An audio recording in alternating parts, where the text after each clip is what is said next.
Саламатсызбы?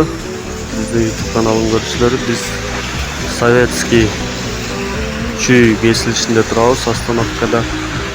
Мынакей остановка ушундай. Маршруткалар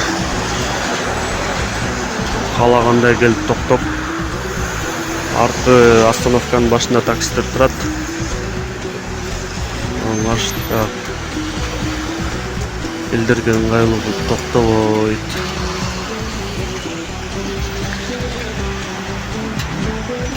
Остановканын кейпи ушундай.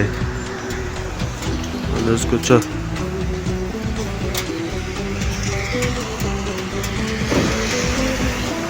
Остановкага Мегафондун терминалы дагы коюлуп калыптыр. Ушу көрүнүш кандай болот? Бул терминалга башка орун табылбадыбы?